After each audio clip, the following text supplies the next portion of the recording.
غزہ لہو لہو، سہونی بمباری سے مزید 19 فلسطینی شہید، خان یونس، دیر البلح اور نصیرات کو نشانہ بنایا گیا۔ شہداء کی مجموعی تعداد 40,691 ہو گئی۔ مغربی کنارے میں مزاحمت کاروں کے 2 فدائی حملے، دونوں فلسطینی جان سے گئے۔ افریقی ملک نمیبیا نے گولہ بارود اسرائیل لے جانے والے جہاز کو روک لیا۔ بندرگاہ پر لنگر انداز ہونے کی اجازت دینے سے انکار، جہاز نے انگولا کا رخ کر لیا۔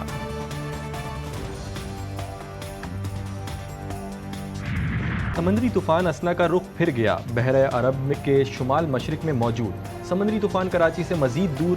کراچی میں بارش کے بعد پارا گر گیا، گزشتہ رات اگست کی ٹھنڈی رات ریکارڈ۔ بدین، ٹھٹہ، سجاول، حیدرآباد، ٹنڈو محمد خان اور سندھ کے دیگر اضلاع میں بھی بارش۔ سمندر میں طغیانی کی صورتحال برقرار، ماہی گیروں کو آج بھی گہرے سمندر میں نہ جانے کی ہدایت۔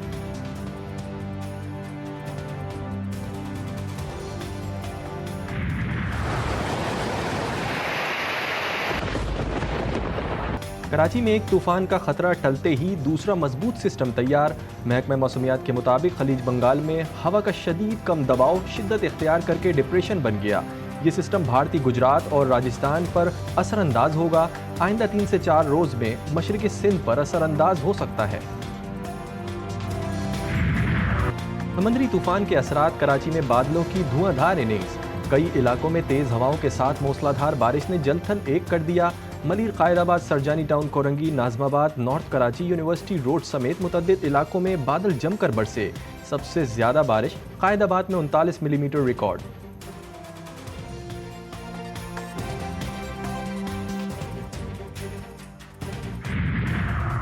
کراچی میں تیز ہواؤں کا راج، مختلف علاقوں میں درخت گرنے کے واقعات۔ فیڈرل بی ایریا المنصورہ گراؤنڈ میں بیٹھے شخص پر درخت گر گیا۔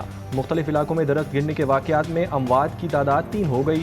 گلشن اقبال، عزیز آباد، طارق روڈ، DHA، II چندی گڑھ روڈ پر بھی تیز ہواؤں نے درختوں کو جڑوں سے اکھاڑ ڈالا۔ II چندی گڑھ روڈ پر دکانوں کے بورڈ گر گئے۔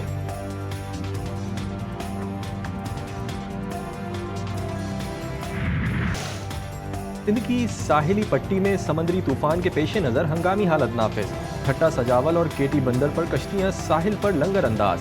میرپور خاص میں پران ندی ابل پڑی، گزشتہ 24 گھنٹے کے دوران ندی کی سطح میں 6 فٹ اضافہ ریکارڈ۔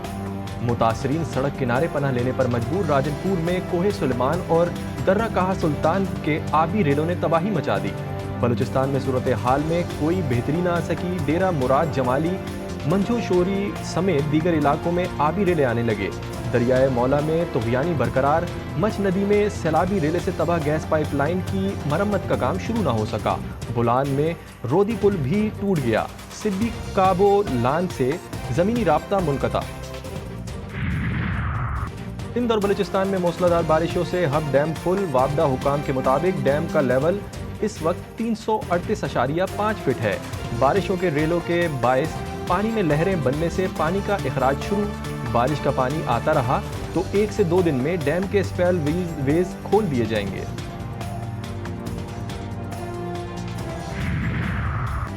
خیبر پختونخوا میں 1 جولائی سے 31 اگست تک مونسون بارشوں سے مختلف حادثات میں 88 افراد جاں بحق۔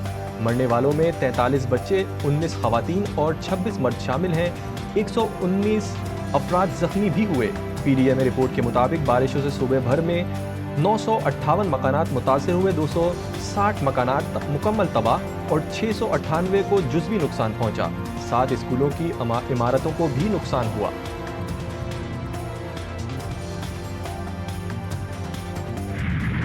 وزیر اعظم کا ریلیف کے نام پر مہنگائی کے مارے عوام سے مذاق، پیٹرولیم مصنوعات کی قیمتوں میں کمی کر دی۔ پیٹرول کی قیمت میں 1 روپے 86 پیسے فی لیٹر کمی، ہائی سپیڈ ڈیزل 3 روپے 32 پیسے، مٹی کا تیل 2.25 روپے فی لیٹر سستا کر دیا گیا۔ لائٹ ڈیزل کی قیمت میں بھی 2 روپے 97 پیسے فی لیٹر کمی کر دی گئی۔ اوگرا نے نوٹیفیکیشن جاری کر دیا، قیمتوں کا اطلاق 12 بجے سے ہو گیا۔ ایک طرف ریلیف، دوسری طرف مہنگائی کا وار۔ LPG کی فی کلو قیمت میں 7 روپے کا اضافہ کر دیا گیا، نئی قیمت 244 روپے مقرر۔ اوگرا نوٹیفیکیشن کے مطابق LPG کا 11.8 کلو گرام کا گھریلو سلنڈر 82 روپے 84 پیسے مہنگا۔ گھریلو سلنڈر کی نئی قیمت 2879 روپے 10 پیسے مقرر۔ پی ٹی آئی کو NRO نہیں ملے گا، آج وہ ہی لوگ چیخ رہے ہیں جو ان حالات کو پیدا کرنے کے ذمہ دار ہیں۔ پی ٹی آئی کی ناقص پالیسیز نے عوام کو مہنگائی میں ڈھکیل دیا۔ صدر نون لیگ نواز شریف کا پارٹی کے مشاورتی اجلاس سے خطاب، بولے بجلی کے بلوں معیشت کی مضبوطی کے لیے جو کرنا پڑا ضرور کریں گے۔ نون لیگ ہی عوام کو بجلی کے بھاری بلوں سے نجات دلائے گی۔ حقیقی لیڈرشپ کا یہی تقاضا ہے کہ عوام کو ریلیف دیا جائے۔ گھریلو صارفین کو ریلیف دیا، اب صنعتی صارفین کے لیے ذرائع تلاش کر رہے ہیں۔ مسلم لیگ نون کے اجلاس کی اندرونی کہانی بھی سامنے آ گئی۔ نواز شریف ملک معاشی بحران سے نکالنے کا حل بتایا۔ عوام کو ریلیف دینے کے لیے تمام سیاسی، حکومتی اور اداروں کو مل کر فیصلے کرنے کی تجویز۔ وفاق اور صوبائی حکومتوں کو اپنے اخراجات میں کٹوتی کا مشورہ بھی دے دیا۔ مولانا فضل الرحمان اور محمود خان اچکزئی سمیت دیگر سیاسی رہنماؤں سے رابطے جاری رکھنے کا فیصلہ۔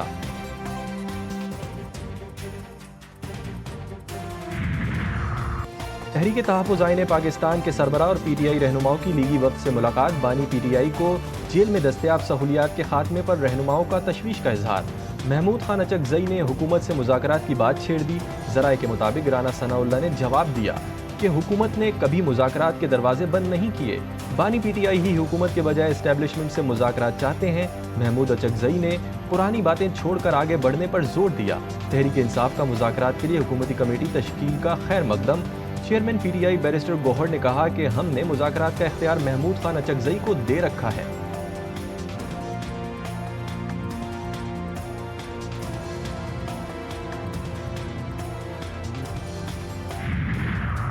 ماہر معاشیات حکومتی معاشی پالیسیوں سے ناراض۔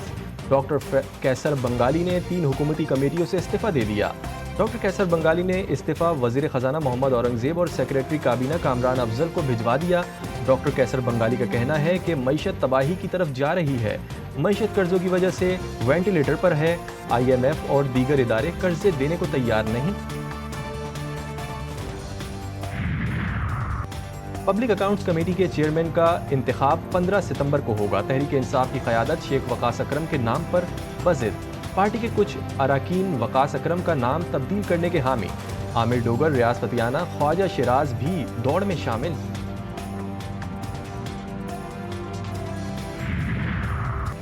IMF کے ساتھ مجوزہ پروگرام پر اہم پیش رفت۔ ایشیائی ترقیاتی بینک ٹیکس اصلاحات کے لیے پاکستان کو $40 کروڑ قرض دے گا۔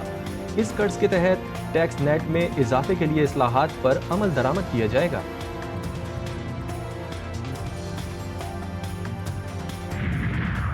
بغداد ایئرپورٹ پر پھنسے پاکستانی زائرین سراپا احتجاج۔ تاحال 1500 سے زائد پاکستانی زائرین پھنسے ہوئے ہیں۔ کہتے ہیں پاکستانی سفارت خانہ بھی ان کی کوئی مدد نہیں کر رہا۔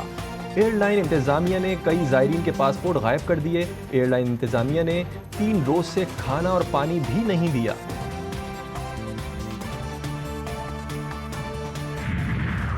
پشاور ایئرپورٹ پر منکی پاکس کے مزید 5 مشتبہ کیسز رپورٹ۔ محکمہ صحت خیبر پختونخوا کے مطابق 5 افراد کو پولیس سروسز اسپتال میں قرنطینہ کر دیا گیا۔ اس سے قبل پشاور ایئرپورٹ پر 2 مشتبہ کیسز سامنے آئے تھے۔ ایک کیس کا نتیجہ مثبت آیا ہے حالیہ ایمرجنسی کے بعد۔ خیبر پختونخوا میں ایم پاکس کیسز کی تعداد 3 ہو گئی ہے۔ کراچی ایئرپورٹ پر بھی منکی پاکس کا مشتبہ کیس رپورٹ۔ خلیجی ملک سے آنے والے مسافر میں منکی پاکس کی علامات پائی گئیں۔